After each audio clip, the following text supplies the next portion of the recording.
Good morning, flower friends.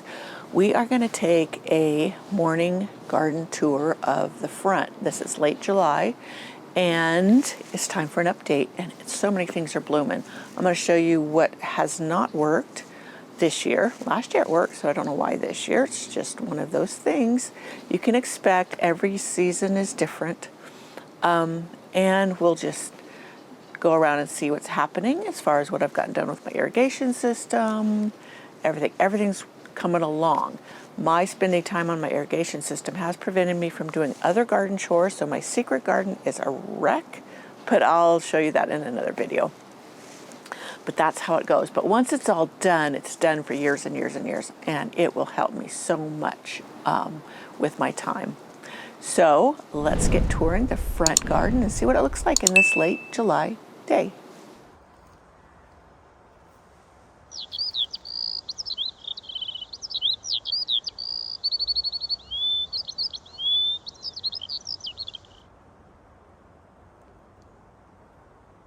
Let's start going up the sidewalk this fine morning.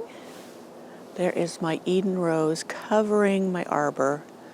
This thing has done so fabulous. I shared on my Instagram and Facebook the clematis when it was still blooming fully. It's fading a little bit. Hopefully I'm not wiggling too much, but it's still got a few blooms on it. When it was really blooming, it was such a beautiful complement to my roses, and hopefully it will bloom some more. It's supposed to keep blooming. I deadheaded it some and I need to do some more, but it's just been gorgeous. Whoops, just about tripped over a tub. So let's start our tour right here. Here's an iceberg rose. I thought this was not a climber, but it's kind of acting like one. Look at that big long cane coming out of. This is one of the tubs that I have the Glamis Castle and the iceberg in with the, you notice I put these veined salmon petunias in, and that little rescue. That one is a Proven Winners. I can't remember what it was called, but it's sure pretty too, and it's just doing great in there with all those. My roses have been getting a little scorched. We've been having some hot temperatures, hot for here, so in the 90s, and I'm trying to keep them watered. My goal is to get these back into the ground. I think I'm getting a handle on the gophers a little bit. I just make a repellent. It's a 1/4 cup castor oil, 2 tablespoons of dish soap. I use an organic peppermint soap, and then a gallon of water. And then I put it in my sprayer and spray all the ground, and that's supposed to chase them away. So I have my black-eyed Susan vine coming up back there, and it seems to be doing what I want it to do. I need to mulch this area. I pulled up the tiny monster Hearty geranium. It was just too rampant, and it just looked untidy, and I tried cutting it back to keep it under control, and it just kept getting out of control. So I thought, okay, you're causing me too much work. Out you go. So I have it in other areas where it's less rampant. So I'm going to debate about what to put in there, or I could put one of those roses back right there and a ground cover or some such thing. I'm not sure yet. I'm playing it by ear. Here is one of my Daisy May daisies I got planted. It needs to be deadheaded a bit, but both of them are doing pretty good. Here's some black-eyed Susans that got knocked over. I kind of like them blooming close to the ground, but this is my path here. You can see I got a few things, debris in there from when I was cleaning out this flower bed. Look at how much further I've gotten. This is one of the Olivia Austin roses I had salvaged from the freeze, and some wave petunias in here. So they're all filling in. Now, if you remember, this right here is one that I started from seed this winter. I have they're lining the beds in the back in the secret cottage garden. That's how many flourished, and they make a beautiful edging. This is still going to be planted. You can see I've been working on my irrigation system. That's where I've been. If you've noticed, I've been lacking in making videos and blog posts. I have been focused on that. It's not hard, but it is tedious. I've got to map it out, lay it out, put it together, and my hands are not the strongest. Putting the T's and elbows in takes some hand strength, so I really have to work it. My kitty, she's enthralled with my new little umbrella. I bought this umbrella yesterday, I should say, at Walmart, and it's light enough, and it has a little screw on the pole that you screw it in the ground to hold it so that I could work a little bit longer out in the garden and create some shade for myself. So here's the bench that we put in. I'm thinking of putting, I don't see if you can see that lattice down there.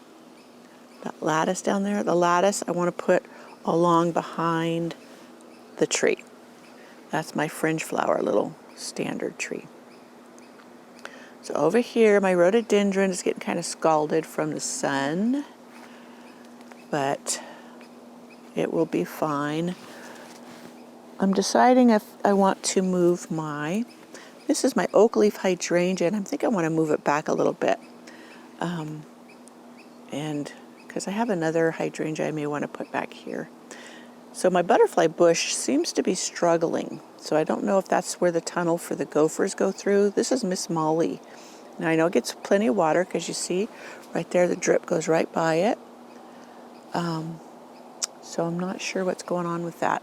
If it looks like it's going to keep dying, I'll dig it up and pot it up and pamper it back to health and then figure out what to do. But I thought that'd be a good spot for it. Black-eyed Susies in this, I didn't plant these. These are self-seeded. And sometimes my self-seeded flowers do the best. I should say most of the time. Also, these coneflower Echinacea are also self-seeded. They're getting so tall. I would like some shorter. I did put some in there supposed to be shorter. Look at here's my Monarda. This is the Pardon My Purple. And I got this one even though I have two other Monardas because it does stay shorter. I'm looking for shorter growing plants. Now, in some areas, these things would grow shorter. It's just here. They want to reach for the sun, etc. That's my Jasmina Rose back there, right there. It's a climber. It's going to climb the fence, and it's doing beautifully. I'm so happy that the gophers are not eating it. And like I said, the roses got a little scorched, so I will deadhead all of these, feed them, and get another bloom. Hopefully it'll cool down. Look, this is my golden celebration. Isn't this gorgeous? I love that thing. And down here is a garden fail for you. And let's see if I can find any that made it. I seeded zinnias in here. And here's some that made it. This whole bed was seeded quite heavily. They came up, and then all of a sudden they were gone. And the pill bugs, roly-polies, you've heard people say they don't eat plants. Wrong, they do. They ate my zinnias. And so here's some more. I did plant some more, seeded. So it's those right there. But all along here. And normally I've got some in the back garden, and they're probably 6 inches tall that I seeded at the same time, and they're doing fantastic. And I'm so disappointed. So I don't know exactly how you get rid of roly-polies when they're too thick that they eat your garden. Let's go back by the bench. Back here, this is my Shaggy Maggie daisy, and it's doing gorgeous. It's also called Nagalea daisy. It's a perennial, and all the little things I planted in here. That's tansy back there, that little, and that will get 2 or 3 feet wide. Here is some Aragon, and that's profusion. It just got planted. This is right down here. That is Verbena Bonarantis. And then the little one is back there. It's kind of hiding amongst the daisy. And that one's called Lollipop. And that's a shorter form of the Bonarantis. And here's some Veronica. Doing great. Look at the bumblebees. They love these gaillardias. These gaillardias are self-seeded, came up, so drought tolerant. These are wonderful for areas that are very dry because you get some blooms, but they will live with very, very little water and bloom away. I have a friend and she's got one that's just all burgundy, and I think I want to get some seeds from her to start here because mine, some of them have some red on them, but they also have yellow. Hers didn't have any yellow. And I planted one of my green Echinaceas there. It's kind of leaning down. I need to prop it up. I transplanted it from the back. Oh, and there's a purple one. Oh, look, I didn't even notice it had blooms on it. Isn't that gorgeous? Look at those purple flowers. Love that. I have more. I started so many from seed, and I haven't gotten them all in the ground yet. I did the Cheyenne, what is it, Cheyenne something Echinacea, and one of them got sheared off. I didn't know I have cutworms, but it could have been some other bug. But I've had a lot of pest pressure up here. And so those, though, they're usually tough. And they were good size. Look at that one. That one was like 4 inches tall. So it was a good, healthy plant when I put it in there. And it just went, whoop, gone. There was another third one right here. So I don't know. Now I tried another one here. This one is prairie something. I think Echinacea, and they stay shorter, and they're pink though. The other ones were like orange and yellow, and I could have picked some up that were huge plants, and I didn't. I thought, oh, I got a bunch of seedlings. Now I'm wishing I picked up those plants. Last time I looked, someone else had bought them, but what have you? It's just part of gardening. I put some in other sections, so hopefully those will make it, and I can get seeds from them. Or divisions. Now I have a video on how to root divide Echinaceas. A lot of people tell you they can't do it or they don't like it. Well, they may not, but I do it anyways, and they survive beautifully. So it never hurts to experiment and try. Yeah, I'm going to mulch over all the irrigation once I know it's running well, and going to do everything I want to do. My big crack in my sidewalk. So let's go over this side. The sun's starting to come through, so you might get some shadows. These iris all need to be divided because they're just too thick. And I will get to that soon. Soon. I keep focusing on my irrigation, and once that's done, everything will be so much easier. So that's been my main focus, and it's been, as I said before, time consuming. But here's this is Anne Boleyn. This is a David Austin rose. Let me get to a pretty rose. These are all dried out. This one right here. There you go. That one's sure pretty. And then down here, these are eglantine in here with these petunias. Now you notice the difference between this one and this one. As far as the petunias, this one has the irrigation going to it, and this one gets hand watered. So it doesn't get, now I just now installed the irrigation to it, and I got this done this week. So it's now going to do better. So the drip irrigation, because it gets consistent deep watering, really makes a difference with plant health.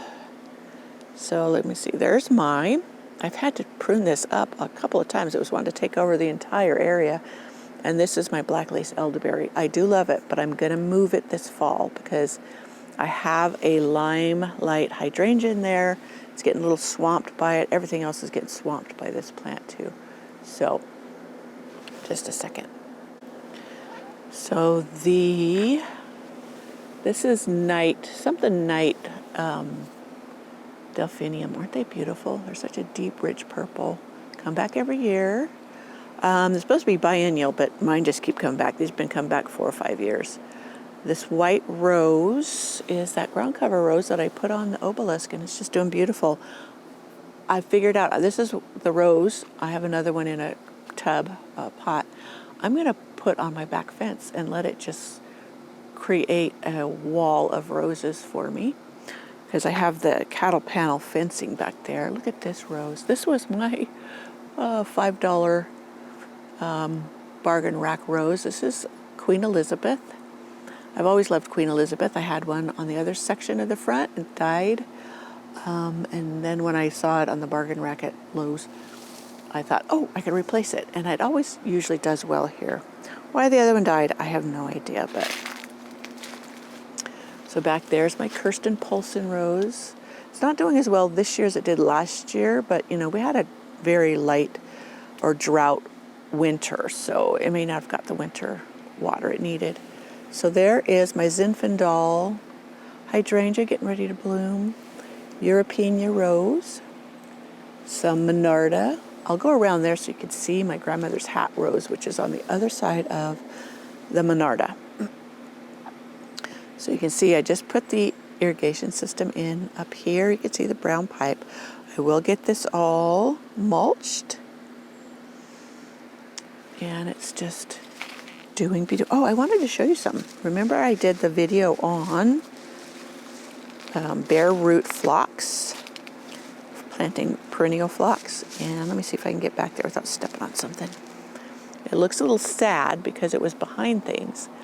But there it is. It came up. That one's about a foot tall if it wasn't leaning over. I may stake that up and put something around it so I can baby it a little bit. But the others got froze out in those late freezes. So they're not coming up, and I'm so disappointed. But those late freezes did a lot of damage here. So here's my crocosmias. They're getting ready to bloom. Bright red. Love them. And they spread. And they're not aggressive here. So I'm loving that they're spreading. And I will dig like these little ones up and I'll move them around so I have more. And this bed, here's some of my sea hollies, my babies that I grew from seed. I did not realize they got quite so tall. Okay, we're going to look at a bumblebee. Loving on the larkspur. Larkspur, all of these also come back every year. They seed themselves. And they are hugely popular with the pollinators and the hummingbirds. But my other sea holly, look at this one. This thing's huge. So, yeah, it was flopping over. The ones in the back, one of them got eaten completely by a gopher. I found it on the ground the other morning, and it had the roots eaten off. Okay, I think that is pretty much our front garden, but I was going to take you along the other side. Let's go around to the roadside. You start here on the driveway, and look at my rose. I know it gets a little in the bright sun, but I'm loving it, and especially the clematis. I think I'm gonna get another one of these clematis and put on the other side so it matches. But look at these beautiful, I love these roses. They're so gorgeous. They hold on the vine a long, long time. I used to have New Dawn here, but it just fell apart and it was always messy. So I wanted something that the roses held, and the Eden rose is a winner there. Now here is that ground cover rose. Look at this thing. Just going crazy on this obelisk. In fact, I need to trim it back a little bit. Another volunteer black-eyed Susan, and it gets no water out here, and it's just growing crazy. So it tells you what a good drought-tolerant plant it is. Back there that's my Roseanne Hearty geranium. The roots are actually back there behind that hydrant. And you see how it just scrambles on out here. Let's go past my shovel. This is my pile of compost. And there's a wave petunia down there at the base of the rose. It will get proper water now that I've got my irrigation system in. You can see the pipe there. But daisies, these are all free seeders. They just came up here and I let them. I thin them out if I want to plant something different. But down here, this is my grandmother's hat rose. This is a vintage rose. Absolutely love it. It's its first year here in the ground, and it's doing just fine. At its feet is Elky Hardy geranium, and you notice I had to cut it back because it was swamping my rose. But I'll put a support up for the rose. It looks like it wants to kind of lean. Now the sun comes from behind me and everything tends to start leaning that direction because as the summer wanes, the trees kind of block some of the sun because it's getting lower in the sky. So everything wants to lean that direction to capture more of it. And so I have to do a lot of supporting of my plants. Now, my butterfly bush is normally blooming by now, but those late freezes zapped it. I thought it was going to die. And now it's finally recovering. I will prune it up where it's more of a tree shape. And that's why it's not shading out all of my other flowers. So along here, my Happy Chappy Rose, I really pruned this hard, and it should put out more blooms really soon. Behind it, some Echinacea that reseeded itself. I have some Verbena right back there in that bed too. But here's my new bed that I've been working on. And the gophers are really bad in this bed, so I need to mix up my concoction and really spread it in here. But I put a lot of drought-tolerant plants in here. Black-eyed Susans were allowed just to pop up where they will. My Betty Harkness Rose, can you see that back there? Let me zoom. That thing is so gorgeous. It is, I don't even know if the color's coming true on the camera lens, but it is just done beautiful. It's in a barrel, so it's protected from the gophers, thank goodness. I've been planting a lot of things in here. Let me see, I got a purple verbascum. It needs to be supported, and it looks like it's going to seed. This orange poppy I got. These are what I got at Annie's Annuals. Oh, here is some of the Echinacea. I'm hoping this is the Cheyenne Summer. I think that's what it's called. And I think that's what these are. And they're doing great. So hopefully I will get an orange and red one and yellow.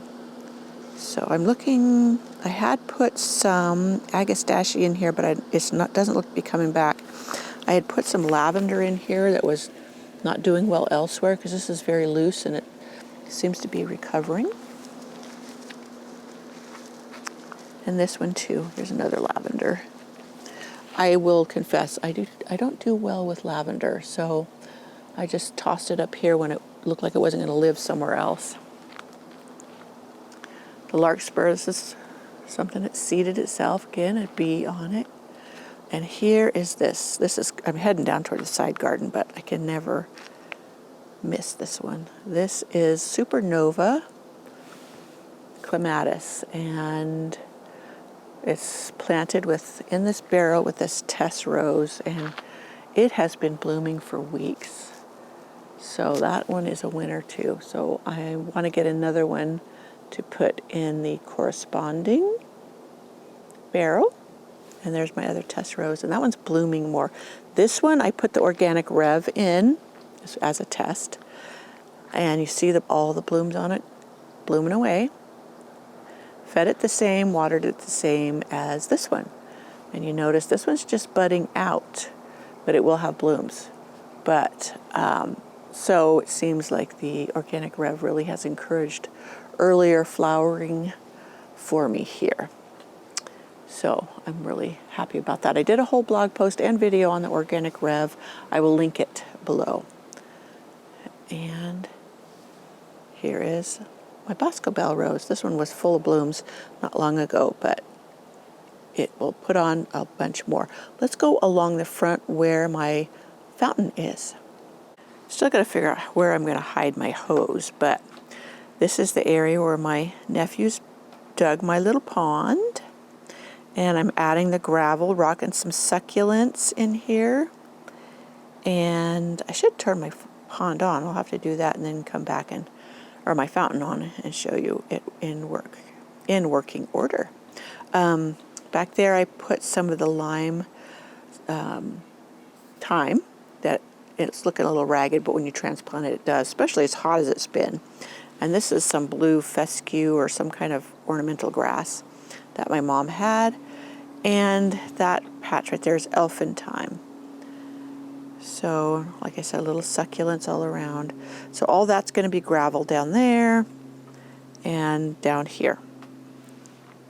So let me go turn it on and show you. Okay, so now I have my little fountain going. Now I used to have a water bucket up here pouring into this one and then pouring here.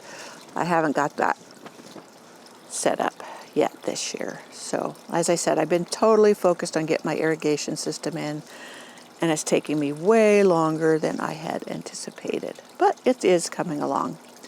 So I hope you enjoyed seeing the update on the front garden, and I think I will try to put a clip here of how it looked not that long ago when I got started.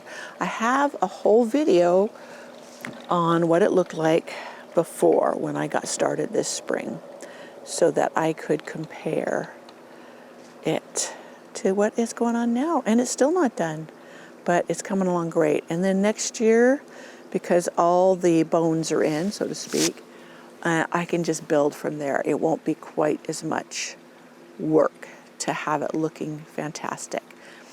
So right along here, I am making progress. It still needs more, but I'm going to do, just like by my pond, I'm going to do gravel and succulents and what have you here to make this lower maintenance. And on this side, this is going to have a path here. And here's my Bobo Hydrangeas. They still haven't bloomed, but they are putting on some buds somewhere. This one, a lot of new growth here. But for the last few years, I've been thinking, or I keep thinking, oh, I'm going to move them because they're just not performing the way I want them to. Because you notice how that one doesn't really seem to even have any flower buds. And then this one has a few starting, and then this one has a few starting. But we are in late July, and I was hoping that they would bloom sooner.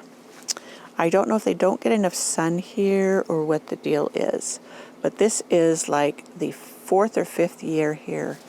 And though they're pretty as a shrub, green shrub, I bought them for blooms. So I could dig them up and put them in the back. We will see. Other people have had great success with them, so I can only think that it is because of where they're placed. Okie dokie, that is that little area. Verbena Bonarantis. This is something that reseeds itself quite readily. This one is starting to flop. I had actually put a hose on it, so it's flopping, but pollinators love it. It reseeds heavily. You will have to edit it out, but that's okay with me. A lot of my garden is that way. So, and there's Reuben Kitty. Reuben, what are you looking at? Look like he's hunting. Oh, got a weed in there, but I put some petunias along here, and they're barely taken off. I think they just didn't get watered enough because my irrigation system wasn't up yet, but all is good.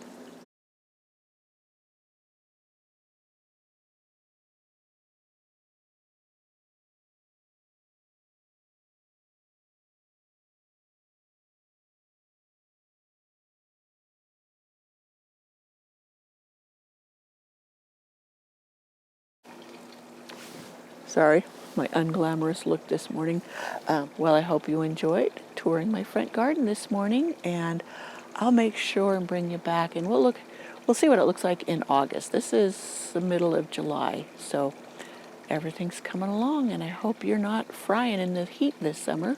Seems like a lot of people are, and I will see you in the next video. Bye.